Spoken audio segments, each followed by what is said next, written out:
సంగారెడ్డి జిల్లా కొల్లూరులోని KCR Nagar phase 2 association ఆధ్వర్యంలో అక్కడి ప్రజల సమస్యలను పరిష్కరించాలని కోరుతూ జిల్లా కలెక్టరేట్ ప్రజావాణిలో అదనపు కలెక్టర్ చంద్రశేఖర్ కు వినతి పత్రం అందజేశారు.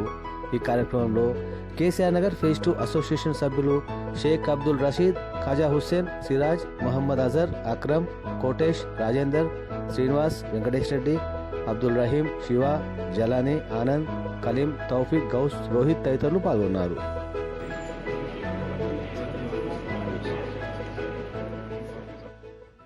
ఫేజ్ 2 కొల్లూరు కేసీఆర్ నగర్ నుంచి వచ్చామండి.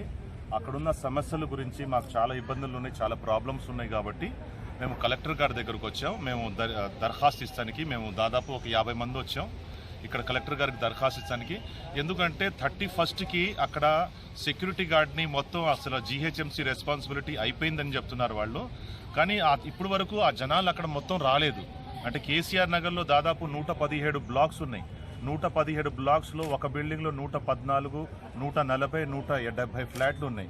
కాబట్టి ఆల్మోస్ట్ 60,000 to 70,000 జనాలు ఉండే ప్లేస్లో ఇంకా జనాలు రాలేదు. ఫైనల్ ఎగ్జామ్స్ గురించి జనాలందరూ వెయిట్ చేస్తున్నారు, స్కూల్ పార్ట్ చేసుకోకుండా. అంటే చాలామంది డేట్ కొంచెం టైం కేటాయించి కొంచెం ముందుకు చేయమని చెప్తున్నారు, దాని గురించి ఎక్స్టెన్షన్ చేయమని చెప్తున్నారు. కాబట్టి మేము దాన్ని ఎక్స్టెన్షన్ చేసానికి కలెక్టర్ గారి దగ్గర ఒక దరఖాస్తు ఇచ్చి మేము అక్కడ అంటే జీహెచ్ఎంసీ వాళ్ళు సెక్యూరిటీ గార్డ్ని తరిమేస్తున్నారు. ఈ 31st నుంచి అక్కడ ఎవరు సెక్యూరిటీ గార్డ్ లేరని చెప్తున్నారు గవర్నమెంట్ తరపు నుంచి. ఒకవేళ గవర్నమెంట్ తరపు నుంచి సెక్యూరిటీ గార్డ్ లేకుంటే అక్కడ బోర్డు కాలేదు, అక్కడ ఇంకా సొసైటీ మనం క్రియేట్ చేయలేదు. అలాంటప్పుడు అంత పెద్ద రెస్పాన్సిబిలిటీ సెక్యూరిటీ గార్డ్ లేకుంటే చాలా మంది వచ్చి దోచుకోవచ్చు, ఫ్లాట్లు కబ్జాలు చేసుకోవచ్చు. ఇది ప్రాణాలకు కూడా చాలా అభద్తి కావచ్చు. కాబట్టి మేము కలెక్టర్ గారి దగ్గర దరఖాస్తు ఇస్తానికి వచ్చాం.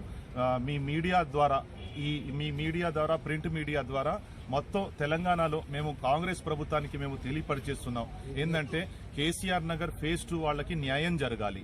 ఇప్పుడే జీహెచ్ఎంసీ వాళ్ళని తరమేయకూడదు, సెక్యూరిటీ గార్డ్ని వాళ్ళు ఇక్కడ ఉండాలి. ఇంకా మాకు 3 నెలలు గడువు ఇవ్వాలి. 3 నెలలు ఇంకా టైం ఇస్తే ఈ లోపల జనాలందరూ వచ్చేస్తారు. అక్కడ ఒక సొసైటీ బోర్డు అనేది సృష్టించుకుంటారు. ఆ తర్వాత వాళ్ళు మెయింటైన్ చేసుకునే ఒక పవర్ అనేది వాళ్ళకు కూడా ఉంటుంది. కాబట్టి మేము తెలియజేస్తున్నామండి. Thank you so much.